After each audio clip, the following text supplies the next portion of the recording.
اصغر علی کے فیتا کاٹتے ہی فضا تالیوں کے شور سے گونج اٹھی، کیمروں کی فلیش چمکنے لگی۔ ملک یاسر نے آگے بڑھ کر اپنے ہاتھ سے مہمان خصوصی اصغر علی کو مٹھائی پیش کی۔ اس کا چہرہ مسرت سے دمک رہا تھا۔ کچھ دیر بعد ہی وہ 20 کے قریب چنیدہ افراد کو ساتھ لیے اپنے آفس میں پہنچ گیا۔ وہاں ہائی ٹی کا انتظام تھا۔ ایک طرف چند ٹیبلز پر چائے کے ساتھ مختلف قسم کے کھانے پینے کی چیزیں سجی تھیں۔ وہ اصغر علی کو لے کر ٹیبلز کے گرد پہنچا۔ اس نے اپنے ہاتھ سے ایک پلیٹ اس کی طرف بڑھائی۔ سر، آپ کیا لینا پسند کریں گے؟ اس نے خوش آمدانہ انداز میں اصغر علی سے استفسار کیا۔ اس وقت میرا کچھ کھانے پینے کا موڈ تو نہیں، مگر آپ کی خوشی کی خاطر چائے کے ساتھ ایک فش کا پیس لے لوں گا۔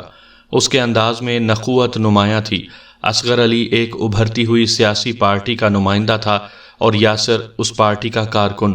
اصغر علی پچھلے الیکشنز میں ایم پی اے کی سیٹ کے لیے لڑا تھا، گو کہ وہ الیکشنز ہار گیا تھا، مگر اس بار اس کی جیت کے چانسز روشن تھے۔ اس لیے یاسر کے علاوہ وہاں موجود دیگر لوگوں کا رویہ بھی اس کے ساتھ نیازمندانہ تھا۔ یاسر نے اس کے منع کرنے کے باوجود پلیٹ مختلف چیزوں سے بھر دی۔ سر، آپ ادھر تشریف رکھیں۔ یاسر نے پلیٹ ٹیبل پر رکھنے کے بعد اپنی کرسی اصغر علی کو پیش کی۔ وہ کرسی پر بیٹھ گیا تو یاسر نے خود چائے بنا کے اس کے سامنے رکھ دی۔ اصغر علی کے بیٹھنے کے بعد دیگر لوگ بھی ٹیبلز کے گرد کھڑے ہو کر اپنی پلیٹیں بھرنے لگے۔ یاسر سب لوگوں کو خوش اخلاقی سے مزید لینے پر اصرار کرنے لگا۔ اس کے چہرے سے خوشی پھوٹ رہی تھی۔ وہ خوش کیوں نہ ہوتا؟ اس کی تو جیسے لاٹری نکل آئی تھی۔ اس کے خواب کی تعبیر اسے اتنی جلدی مل جائے گی، اس نے کبھی سوچا بھی نہ تھا۔ کچھ ہی دیر بعد سب لوگ روانہ ہونے لگے۔ وہ پارکنگ لاٹ میں سب کو گاڑیوں تک چھوڑنے آیا۔ اس نے ایک بار پھر سب کا شکریہ ادا کیا۔ ان کے روانہ ہونے کے بعد اس نے ایک نظر سامنے ڈالی۔ لوگ جوک در جوک دوسری منزل پر موجود ریفریشمنٹ ہال کی طرف بڑھ رہے تھے۔ کچھ لوگ ریفریشمنٹ کے بعد باہر بھی نکل رہے تھے۔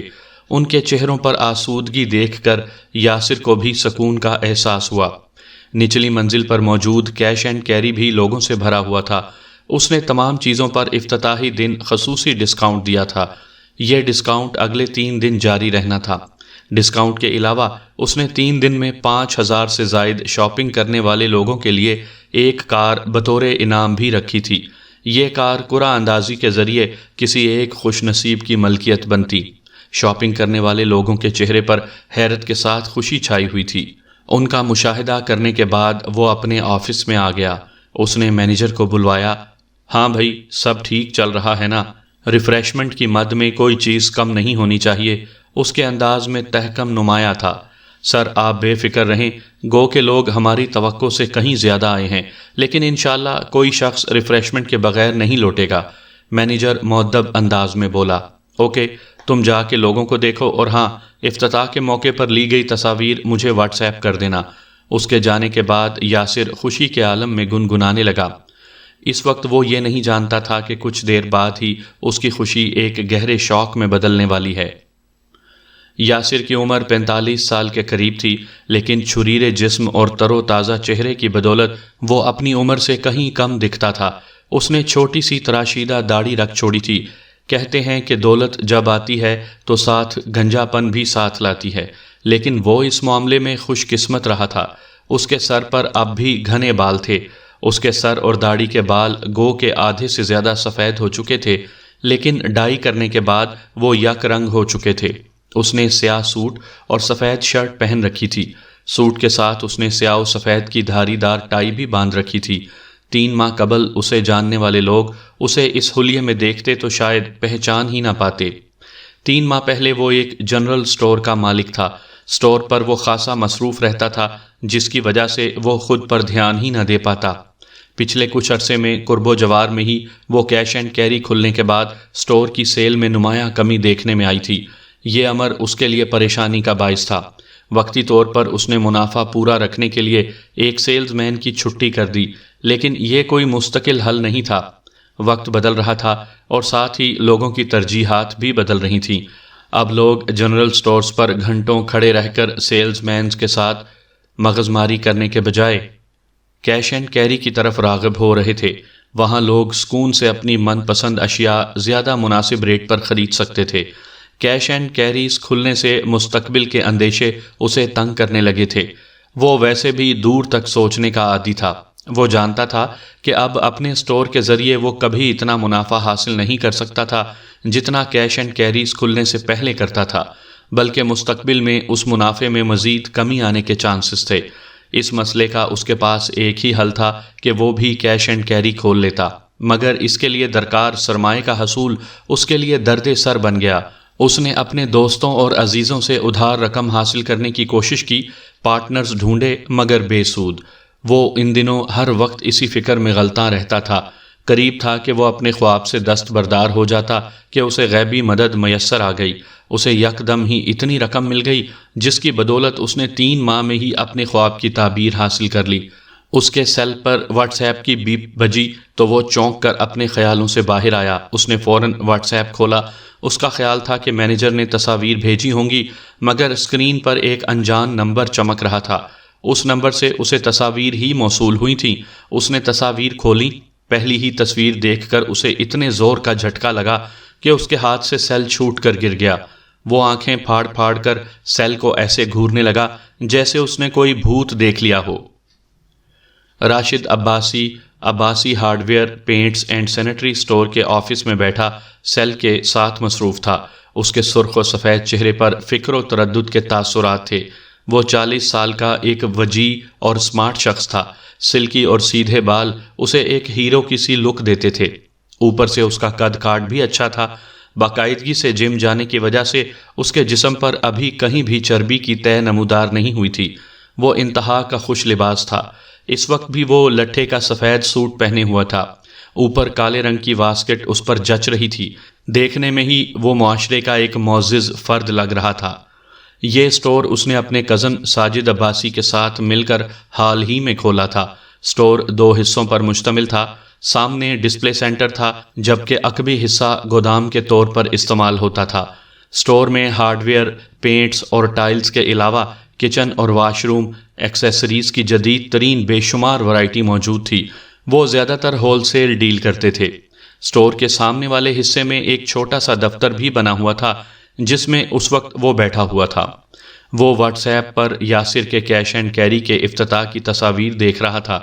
یہ تصاویر اسے ساجد نے واٹس ایپ کی تھیں، جو افتتاح کے موقع پر وہاں موجود تھا۔ یاسر نے اسے بھی شرکت کی دعوت دی تھی، لیکن اسٹور کی مصروفیت کی وجہ سے وہ نہیں جا سکا تھا۔ تصاویر دیکھتے ہوئے اس کے چہرے پر مایوسی اور حسد کے ملے جلے تاثرات چھا گئے تھے۔ تصاویر میں اسٹور کے اندر چہل پہل دیکھ کر اس کا مایوس ہونا فطری تھا۔ اس نے بھی اسٹور کھولتے ہوئے آنکھوں میں بہت سے خواب سجائے تھے، مگر فی الحال اسے اپنے خوابوں کی تکمیل کے آثار دور دور تک نظر نہیں آ رہے تھے۔ 2 ہفتے میں بامشکل چند گاہک آئے تھے جن سے اس کی معمولی سی سیل ہوئی تھی۔ کچھ عرصہ قبل وہ اسی قسم کے ایک بڑے اسٹور پر مینیجر کے فرائض سر انجام دے رہا تھا۔ اسٹور کا سارا انتظام و انصرام اسی کے ذمے تھا۔ مالک کبھی کبھار ہی چکر لگایا کرتا تھا۔ اسٹور کی ماہانہ اوسط بچت 2 لاکھ سے اوپر تھی۔ اس کی تنخواہ بھی اچھی تھی اور وہ ٹھیک ٹھاک پیسے ناجائز حربوں کے استعمال سے بھی نکال لیا کرتا تھا، مگر بیوی کی فضول خرچی کی وجہ سے اس کا ہاتھ تنگ ہی رہتا تھا۔ وہ اسے اپنا اسٹور کھولنے کا مشورہ دیتی، مگر اس کے لیے درکار سرمایہ کی حصول یابی کے لیے وہ اس کی مدد کرنے میں بے بس تھی۔ اس کا باپ خاصا امیر کبیر شخص تھا، مگر راشد سے اپنی مرضی کی شادی کے باعث وہ اس کا اعتبار کھو چکی تھی۔ اس کا باپ ایلیٹ کلاس کے لوگوں کی طرح اسٹیٹس کانشیس تھا۔ وہ علیشبہ سے بے حد محبت کرتا تھا۔ اس نے اس کی ہر جائز و ناجائز خواہش پوری کی تھی، مگر اس بار معاملہ مختلف تھا۔ راشد بازار میں رکھی کوئی چیز تو تھا نہیں جسے وہ خرید کر اپنی بیٹی کی خواہش پوری کر دیتا۔ یہ تو خاندانوں کا، نسلوں کا معاملہ تھا۔ وہ کیسے اپنی بیٹی کی شادی ایک مڈل کلاس شخص سے کر سکتا تھا؟ مگر علیشبہ کی آنکھوں پر اس وقت محبت کی پٹی بندھی تھی۔ اسے راشد کے سوا کچھ نظر نہیں آتا تھا۔ وہ بلا کی حسن پرست تھی۔ اس کی راشد سے پہلی ملاقات اسٹور پر ہی ہوئی تھی۔ وہ اپنے باپ کے ساتھ گھر کے لیے اپنی پسند کا سامان خریدنے آئی تھی۔ راشد حسب معمول ان سے انتہائی خوش اخلاقی سے پیش آیا۔ علیشبہ کی توجہ چیزیں پسند کرنے سے زیادہ اس کی طرف تھی۔ راشد نے بھی اس کی نگاہوں کا ارتکاز محسوس کیا، مگر اس کے باپ کی وجہ سے وہ اپنی حد میں رہا۔ سامان خریدنے کے بعد وہ روانہ ہو گئے۔ جاتے ہوئے الشبہ اسے معنی خیز نظروں سے گھور کر گئی تھی۔ اس کی نظروں نے اس کی قلب کی رفتار بڑھا دی تھی۔ وہ کچھ دیر اس کے بارے میں سوچتا رہا، مگر جلد ہی کام میں مگن ہو کر وہ اسے بھول گیا۔ رات کو وہ سونے کے لیے لیٹا ہی تھا کہ اس کا سیل بجا۔ اسکرین پر انجانا نمبر جگمگا رہا تھا۔ اس نے کال ریسیو کر کے ہیلو کہا۔ آپ سو تو نہیں رہے تھے؟ دوسری طرف سے مدھر آواز ابھری۔ اس کا دل تیزی سے دھڑکا۔ وہ ایک دم سیدھا ہو کر بیٹھ گیا۔ اس نے پل بھر میں ہی آواز پہچان لی تھی، لیکن وہ تجاہل عارفانہ سے کام لیتے ہوئے بولا، آپ کون؟ اس کا سوال بھی اس نے نظر انداز کر دیا تھا۔ او، میرا خیال تھا آپ میری آواز پہچان لیں گے۔ اس کے لہجے میں مایوسی راشد نے صاف محسوس کی۔ آپ شاید وہی ہیں جو احسان صاحب کے ساتھ آج اسٹور پر تشریف لائی تھیں۔ وہ لہجے میں پرسوچ تاثرات لاتے ہوئے بولا، جی بالکل، اب آپ نے صحیح پہچانا۔ اس بار وہ چہکتی ہوئی آواز میں بولی، آپ کو میرا نمبر کیسے ملا؟ اس کو اندازہ تو ہو گیا تھا کہ نمبر اس نے بل کی رسید سے لیا ہوگا، مگر بات بڑھانے کو اس نے سوال کیا، ارے ڈھونڈنے سے تو خدا بھی مل جاتا ہے، آپ نمبر کی بات کرتے ہیں؟ وہ کھلکھلا کے ہنسی۔ کچھ دیر کی بات چیت میں تعارف کے مراحل طے ہوئے۔ وہ یونیورسٹی سے ماسٹرز کر رہی تھی۔ اس کا باپ شہر کا معروف بزنس مین تھا۔ اس کے بارے میں راشد پہلے سے جانتا تھا۔ اس فون کال کے بعد وہ اکثر باہر ملنے لگے۔ راشد بہت خوش تھا کہ ایک دولت مند لڑکی اس کی طرف مائل ہے۔ چند ماہ کی ملاقاتوں میں ہی وہ دونوں ایک دوسرے کے اتنے قریب آ گئے کہ ایک دوسرے کے بنا جینا انہیں مشکل لگنے لگا۔ الشبہ کا فائنل سیمیسٹر چل رہا تھا۔ اس نے امتحانات کے بعد راشد کو اپنے باپ سے ملایا۔ اس کا باپ اس سے بے انتہا محبت کرتا تھا۔ اسے یقین تھا کہ وہ اس کی پسند کو اپنا لے گا، مگر یہ اس کی خوش فہمی تھی۔ وہ راشد سے انتہائی سپاٹ انداز میں ملا۔ اس کے جانے کے بعد اس نے صاف لفظوں میں الشبہ سے کہہ دیا کہ کچھ بھی ہو جائے، اس کی شادی راشد سے نہیں ہو سکتی۔ اس نے رونا دھونا، کھانا پینا چھوڑنا، خودکشی کی دھمکی دینے جیسے حربہ آزما لیا، مگر اس کا باپ اس شادی کے لیے نہ مانا۔ وہ بھی انتہا کی ضدی تھی۔ ضد میں اس نے گھر چھوڑ کر راشد سے کورٹ میرج کر لی۔ راشد اپنے والدین کا اکلوتا بیٹا تھا۔ اس کا باپ کچھ عرصہ قبل فوت ہو گیا تھا۔ وہ اپنی ماں کے ساتھ تنہا رہتا تھا۔ اس کی ماں سیدھی سادی خاتون تھی۔ اسے راشد نے بآسانی منا لیا۔ وہ بے انتہا خوش تھا کہ ایک خوبصورت اور دولت مند لڑکی اس کی شریک حیات بن گئی ہے۔ اس کی ماں نے اس کی شادی کے لیے جو پیسے محفوظ کر رکھے تھے وہ اس نے بے دریغ لٹانے شروع کر دیے۔ کچھ ماہ اسی طرح محبت کے خمار میں گزر گئے، مگر پھر زندگی کی تلخیاں انہیں حقائق کی دنیا میں لے آئیں۔ راشد کی جتنی تنخواہ تھی، شادی سے قبل الشبہ تو اس سے زیادہ شاپنگ میں اڑا دیا کرتی تھی۔ اس نے ابتر حالات دیکھے تو اسے باپ کی مرضی کے خلاف شادی پر پچھتاوے کا احساس ہونے لگا۔ وہ یہ احساس لے کر اپنے باپ کے پاس پہنچ گئی، مگر خلاف توقع باپ تو باپ، اس کی ماں اور بھائیوں نے بھی اس سے ٹھیک طرح سے بات نہ کی۔ وہ ہفتے میں ایک آدھ بار ان سے ملنے جانے لگی۔ ان ملاقاتوں سے اتنا فرق پڑا کہ اس کی ماں کا رویہ اس سے بہتر ہو گیا، مگر باپ اور بھائی اس سے اسی طرح ناراض تھے۔ وہ دعا سلام کے علاوہ اس سے بات کے روادار ہی نہ تھے۔ اس کی کوشش تھی کہ کسی طرح اس کا باپ اس سے ناراضگی دور کر لے اور مالی لحاظ سے راشد کو سیٹل کرانے میں مدد دے، لیکن اس کی کوششیں رائیگاں ہی جاتی رہیں۔ شادی کے 2 سال بعد اس کے ہاں ایک بیٹے نے جنم لیا، مگر رشتوں میں جمی برف کو وہ بھی نہ پگھلا سکا۔ اب ان کی شادی کو 12 سال کا عرصہ گزر چکا تھا۔ وہ 2 بچوں کی ماں بن چکی تھی، لیکن اس کا باپ ہنوز اس سے ناراض تھا۔ اس کا خیال تھا کہ وہ ساری زندگی ایسے ہی کڑ کڑ کے گزار دے گی، مگر ایسے میں راشد کو غیبی امداد میسر آ گئی۔ اس نے اپنے کزن ساجد کے ساتھ مل کر چند ماہ میں ہی ایک بڑا اسٹور کھول لیا۔ ساجد اس سے قبل محکمہ پولیس میں ملازم تھا۔ وہ سب انسپکٹر تھا، مگر شروع سے ہی اپنا کاروبار کرنے کے خواب دیکھا کرتا تھا۔ اب جب اس کے پاس اتنے پیسے آ گئے تھے کہ وہ بڑے پیمانے پر اپنا کاروبار کر سکتا، تو اس نے راشد کے تجربے سے فائدہ اٹھاتے ہوئے اس کے ساتھ پارٹنرشپ کر لی تھی۔ اسٹور کی بلڈنگ بھی انہوں نے کرائے پر لینے کے بجائے نقد خریدی تھی۔ الشبہ بہت خوش تھی کہ اب وہ اس پوزیشن میں آ گئی تھی کہ اپنے باپ کا سامنا فخر سے کر سکے۔ اسٹور کے افتتاح پر اس نے اپنے باپ کو بھی مدعو کیا تھا، مگر وہ توقع کے مطابق نہیں آیا تھا۔ الشبہ نے افتتاح اور اسٹور کی تصاویر اسے بھیج دی تھی، مگر اس نے کسی طرح کا کوئی رد عمل نہیں دیا تھا۔ الشبہ دل محسوس کر رہ گئی تھی۔ انہی دنوں اسے پتہ چلا کہ اس کے باپ کو کاروبار میں بہت بڑا نقصان اٹھانا پڑا ہے۔ وہ اس سے ملنے گئی تو اسے وہاں اپنے باپ کا رویہ بہت عجیب لگا۔ پچھلے 12 سال میں پہلی بار ایسا ہوا تھا کہ وہ اس سے ملا تو اس کے انداز میں تکبر اور بے نیازی کے بجائے شکست تھی۔ وہ مایوس اور دل گرفتہ نظر آ رہا تھا۔ خیر یہ سب تو فطری تھا، مگر الشبا کو اس کے رویے میں جو چیز عجیب لگی تھی وہ اس کی نظریں تھیں۔ وہ مسلسل اسے ٹٹولتی ہوئی نظروں سے گھورتا رہا تھا۔ سامعین کرام، آپ سن رہے ہیں اردو کہانی حاصل لا حاصل۔ یہ اس سلسلے کی پہلی قسط ہے۔ مجھے امید ہے آپ کو میری یہ کاوش پسند آئے گی۔ آپ نے اگر ابھی تک میرا چینل مائی وائس سبسکرائب نہیں کیا تو ابھی میرے چینل کو سبسکرائب کر کے بیل نوٹیفیکیشن آن کر لیجئے تاکہ آنے والی ہر نئی کہانی کی اطلاع بر وقت آپ تک پہنچ سکے۔ راشد یاسر کے کیش اینڈ کیریز کی افتتاحی تصاویر دیکھ کر سوچ میں پڑ گیا۔ اسے یاسر نے کہا تھا کہ وہ تینوں مل کر کیش اینڈ کیری کھول لیتے ہیں، مگر اس نے یاسر کی بات نہیں مانی تھی۔ ایک تو اسے اس کام کا تجربہ نہیں تھا، دوسرا اس طرح ان کا منافع بٹ جاتا۔ وہ ایک ہی جست میں آسمان کو چھو لینا چاہتا تھا، اس لیے اس نے ایسے کاروبار میں ہاتھ ڈالا جس کا اسے تجربہ تھا۔ ساجد کا ساتھ بھی اس نے اس لیے گوارا کر لیا تھا کہ ایک تو اس طرح سرمایہ کاری کی رقم دگنی ہو جاتی، دوسرا ساجد اس کام کے حوالے سے نا تجربے کار تھا۔ اس طرح سب کچھ اسی کے ہاتھ میں ہی رہتا۔ اسے اپنے کام میں کسی کی مداخلت سخت ناپسند تھی اور ساجد کے نا تجربہ کار ہونے کے باعث کسی مداخلت کا خدشہ نہیں تھا۔ وہ اپنے فیصلے سے مطمئن تھا۔ پچھلے اسٹور پر اس نے 15 سال کے قریب کام کیا تھا، اس لیے زیادہ تر گاہک مالک کے بجائے اسی کو جانتے تھے۔ اس نے اپنے تمام بڑے گاہکوں کو بھی افتتاح پر مدعو کیا تھا، مگر تمام کوششوں کا نتیجہ اس کی توقع سے کم ہی نکلا تھا۔ اس کے باوجود وہ مطمئن تھا۔ اسے امید تھی کہ جلد ہی کام بڑھتا چلا جائے گا، لیکن آج یاسر کے کیش اینڈ کیری کے افتتاح کی تصاویر دیکھتے ہوئے اسے پچھتاوے کا مبہم سا احساس ہو رہا تھا۔ وہ انہی خیالات میں گم تھا کہ ساجد اسٹور میں داخل ہوا۔ وہ سیدھا آفس میں آیا اور تھکے تھکے انداز میں صوفے پر گر گیا۔ اس کی عمر 35-36 کے لگ بھگ تھی۔ 6 فٹ قد کے ساتھ وہ کثرتی جسم کا مالک تھا۔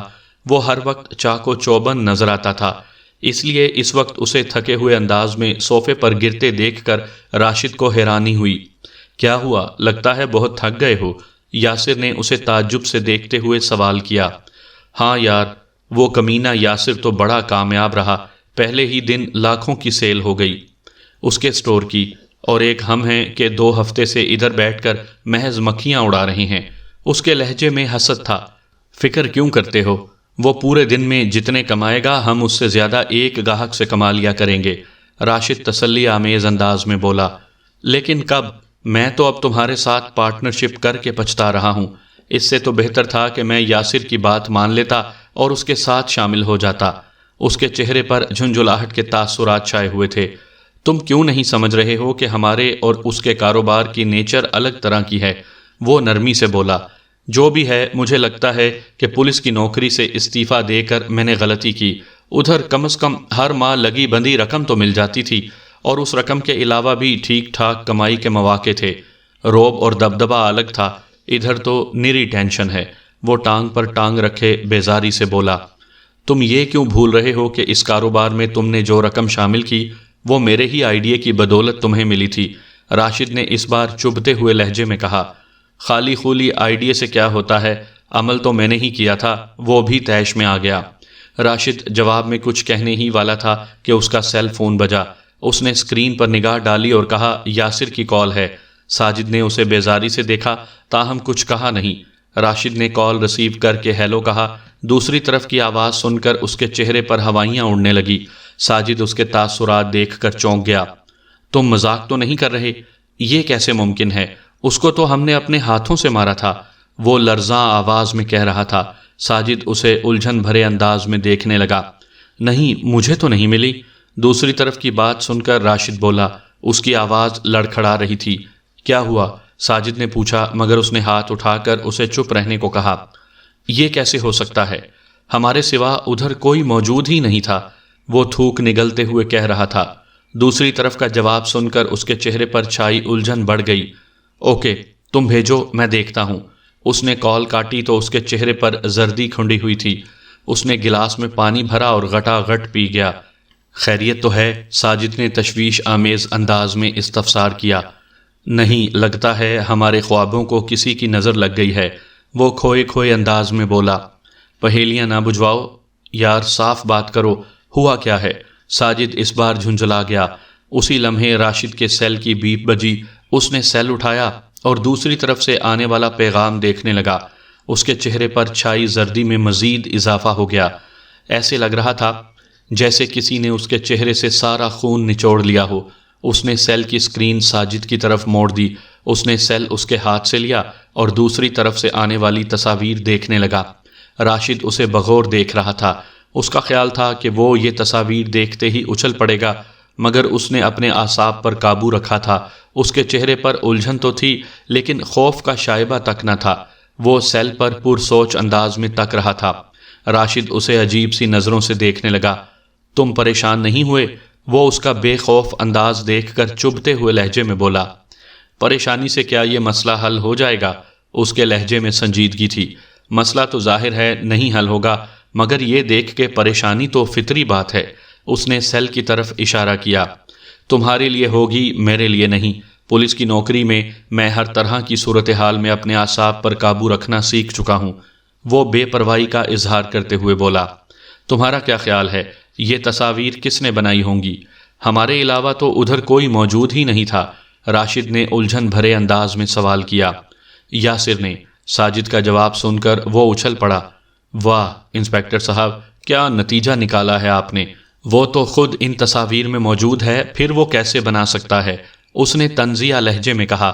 ساجد اس کا طنزیہ انداز نظر انداز کر کے بولا، جب ہم لاش کو اٹھا رہے تھے تو ہمیں موبائل سے لائٹ کون دکھا رہا تھا؟ ساجد نے اسے گھورتے ہوئے سوال کیا۔ یاسر، لیکن وہ تو لائٹ دکھا رہا تھا، وہ الجھن بھرے انداز میں بولا۔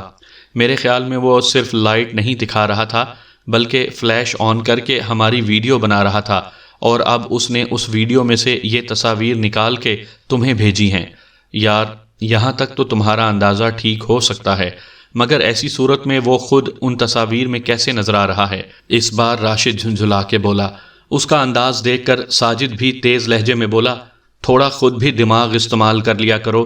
جب میں نے اسے مدد کے لیے بلایا تو اس نے موبائل ایک جھاڑی پر اس پوزیشن میں رکھ دیا تھا کہ موبائل کی لائٹ ہم پر پڑتی رہے، اور تم یہ بھی دیکھ سکتے ہو کہ تصاویر میں اس کی صرف پشت نظر آ رہی ہے، چہرے تو ہمارے ہی نظر آ رہے ہیں۔ راشد نے اس کے ہاتھ سے سیل لیا اور غور سے تصاویر دیکھنے لگا۔ وہ تصاویر دیکھ کر عجیب سے انداز میں ساجد کو گھورنے لگا۔ ان میں تو صرف میرا چہرہ نظر آ رہا ہے، تمہارا چہرہ بھی واضح نہیں۔ وہ شکی انداز میں اس کی طرف دیکھتے ہوئے بولا۔ اسے یاد آ رہا تھا کہ لائٹ کے لیے ساجد نے بھی اپنا موبائل جھاڑی پر رکھ دیا تھا۔ تو کیا اس سب میں ساجد ملوث تھا اور سارا ملبہ یاسر پر ڈالنے کی کوشش کر رہا تھا، یا وہ درست اندازے لگا رہا تھا؟ اس نے سوچا۔ اس کا نارمل انداز بھی اسے شک میں مبتلا کر رہا تھا۔ ہاں، لیکن میرا چہرہ جھکا ہوا ہے جبکہ یاسر کی تینوں تصاویر میں پشت نظر آ رہی ہے۔ مجھے یاد ہے کہ لاش اٹھاتے ہوئے وہ بالکل ایک سیدھ میں چل رہا تھا، حالانکہ میں نے اسے پوزیشن بدلنے کا بھی کہا تھا، لیکن اس نے میری بات نہیں مانی تھی۔ اس کے پاس جیسے ہر سوال کا پہلے سے جواب تیار تھا۔ راشد نے اپنے ذہن پر زور ڈالنے کی کوشش کی، مگر اسے یاد نہیں آیا کہ ساجد درست کہہ رہا ہے یا سارا شک یاسر کی طرف موڑنے کے لیے کہانی گھڑ رہا ہے۔ ہو سکتا ہے تمہارا اندازہ درست ہو، لیکن جانے کیوں یہ بات میرے دل کو کچھ لگ نہیں رہی۔ آفس میں اے سی آن ہونے کے باوجود اس کی پیشانی پر پسینے کے قطرے چمکنے لگے تھے۔ وہ ٹیشو پیپر سے پیشانی پر سے پسینے کے قطرے صاف کرنے لگا۔ اس کا زرد چہرہ الجھن کی آماج گاہ بنا ہوا تھا۔ دل کو چھوڑو، دماغ کی مانو۔ یہ بھی دیکھو کہ یہ تصاویر اگر کسی اور نے ہی اسے بھیجی ہیں تو ہمیں کیوں نہیں بھیجی؟ اگر اس سب میں کوئی اور شخص ملوث ہوتا تو وہ ہم دونوں کو بھی لازماً یہ تصاویر بھیجتا۔ وہ تو یاسر بھی ملوث ہوتا تو ہمیں بھیجتا۔ اسی نے تو بھیجی ہیں، ساجد معنی خیز انداز میں بولا۔ مطلب؟ راشد نے بھویں اچکائیں۔ مطلب اس کے پاس اور کوئی ایسا نمبر نہیں ہوگا جس سے وہ تصاویر بھیجتا۔ ہمیں جس بھی نمبر سے تصاویر ملتی میں لازماً اس کے بارے میں تحقیق کرتا۔ اگر وہ یاسر یا اس کے کسی جاننے والے کا نمبر نکلتا تو وہ پکڑا جاتا۔ اس لیے اس نے یہ ساری کہانی بیچ میں ڈالی۔ وہ اطمینان سے ٹانگ پر ٹانگ رکھے بولا، اف، میرا تو سر درد سے پھٹنے لگا ہے، عجیب الجھن میں ڈال دیا ہے تم نے۔ وہ اپنی پیشانی مسلنے لگا، میں تو تمہیں الجھن سے نکالنے کی کوشش کر رہا ہوں، اب تم میری بات کا یقین نہیں کرو گے تو ظاہر ہے تمہاری الجھن بڑھے گی۔ اس کے علاوہ تمہارے پاس کوئی تھیوری ہے تو بتاؤ۔ اس کا اطمینان دیدنی تھا۔ راشد کے پاس ایک اور تھیوری تو تھی، اسے ساجد پر شک تھا، لیکن وہ فی الحال اس کا اظہار نہیں کر سکتا تھا۔ وہ تھکے تھکے انداز میں بولا، چلو میں تمہاری تھیوری مان لیتا ہوں، لیکن وہ ایسا کرے گا کیوں؟ اس نے کیوں پر زور دیا؟ کیونکہ اسے کیش اینڈ کیری کے لیے جتنی رقم کی ضرورت تھی وہ اس کے لیے ناکافی تھی، اسی لیے اس نے پہلے ہمیں شراکت کی پیشکش کی تھی۔ ہمارے انکار کے بعد اسے ادھر ادھر سے ادھار پکڑنا پڑا۔ ہمارے پاس کاروبار میں رقم لگانے کے بعد بھی خاصی رقم بچی ہوئی ہے۔ وہ اس رقم کو ہتھیانے کے لیے بلیک میلنگ کا سہارا لے گا۔ وہ اس کے ہر سوال کے ایسے انداز میں فوری جواب دیتا جا رہا تھا جیسے سب کچھ اس نے پہلے سے سوچ رکھا ہو۔ راشد کا شک بڑھتا جا رہا تھا۔ جو بھی ہے، اگر یہ تصاویر منظر عام پر آ گئیں تو میں کسی کو منہ دکھانے کے قابل نہیں رہوں گا۔ الشبا کو بھی میں نے ساری بات سچ نہیں بتائی، اسے حقیقت پتہ چلی تو… اس نے جملہ ادھورا چھوڑ دیا۔ تم الشبا کی فکر چھوڑو، اسے سب پتہ بھی چل گیا تو مجھے یقین ہے کہ اسے کوئی اعتراض نہیں ہوگا۔ البتہ یہ سب قانون کی نظروں میں آ گیا تو ہمارا بچنا مشکل ہو جائے گا۔ اتنی دیر کی گفتگو میں پہلی بار راشد کو ساجد کے لہجے میں تشویش کی جھلک نظر آئی۔ اب پتہ نہیں اسے خوف زدہ کرنے کے لیے اداکاری کر رہا تھا یا اس کی تشویش حقیقی تھی۔ تم ایک کام کرو، یاسر سے وہ نمبر مانگو جس سے بقول اس کے وہ تصاویر موصول ہوئیں۔ ساجد پرسوچ انداز میں بولا۔ تم خود کیوں نہیں نمبر مانگ لیتے اس سے؟ راشد جھلائے ہوئے انداز میں بولا، میں تمہاری تسلی کروانا چاہتا ہوں، تم مجھ سے شرط لگا لو کہ وہ تمہیں نمبر نہیں دے گا۔ اس کا انداز چیلنج کرنے والا تھا۔ راشد نے سیل اٹھا کے یاسر کو کال کر کے نمبر مانگا۔ دوسری طرف کی بات سن کر اس کے چہرے پر پرسوچ تاثرات پھیلتے چلے گئے۔ راشد، ساجد، یاسر اور حامد لڑک پن کے وقت سے ایک دوسرے کو جانتے تھے۔ وہ چاروں ایک ہی محلے میں رہتے تھے۔ حامد وکیل تھا اور خاصا بااصول اور کامیاب وکیل تھا۔ ان چاروں میں معاشی لحاظ سے سب سے مستحکم پوزیشن میں وہی تھا۔ ان چاروں کا ایک مشترکہ شوق تھا اور وہ تھا سیاحت کا شوق۔ حامد کی عمر 40 کے لگ بھگ تھی۔ اس نے محبت کی شادی کی تھی، لیکن اس کی محبوب بیوی بچے کو جنم دیتے ہوئے دنیا سے منہ موڑ گئی۔ اسے اپنی بیوی سے اتنی محبت تھی کہ اس نے باقی زندگی اس کی یادوں کے سہارے گزارنے کا فیصلہ کیا۔ وہ پچھلے 10 سال سے اپنے فیصلے پر قائم تھا۔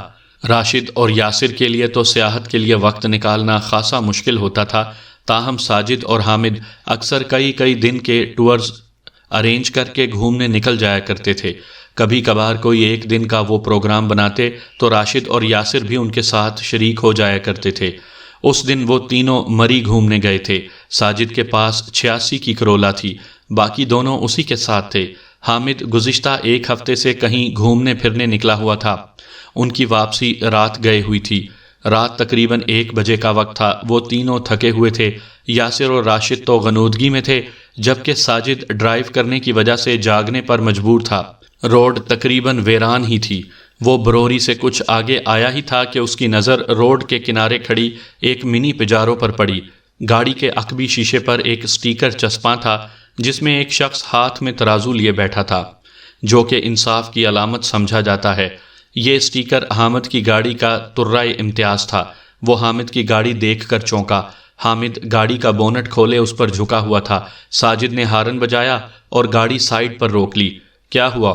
گاڑی کیوں روک لی؟ اس کے ساتھ والی نشست پر اونگتا ہوا یاسر اچانک گاڑی رکنے کی وجہ سے چونک کر بولا۔ ساجد کچھ کہنے ہی والا تھا کہ حامد نے گاڑی کے اندر جھانکا۔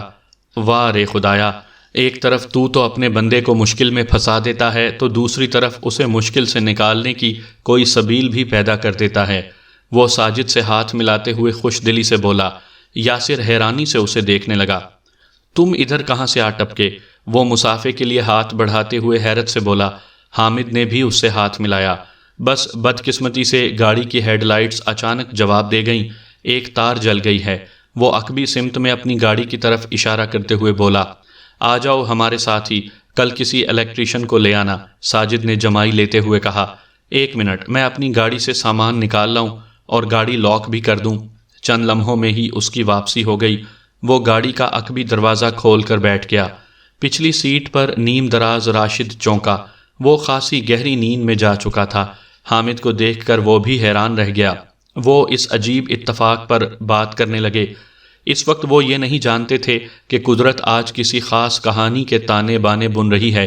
وہ لوگ ایک جگہ سے گزر رہے تھے کہ راشد بولا، یار ادھر کہیں گاڑی روکو، ان چکردار موڑوں نے تو مجھے چکرا دیا ہے۔ ساجد ڈرائیو کر رہا تھا۔ اس نے ایک کھلی جگہ دیکھ کر گاڑی روک دی۔ وہ چاروں گاڑی سے اتر آئے۔ گاڑی کی ہیڈ لائٹس آف ہوتے ہی مکمل تاریکی چھا گئی۔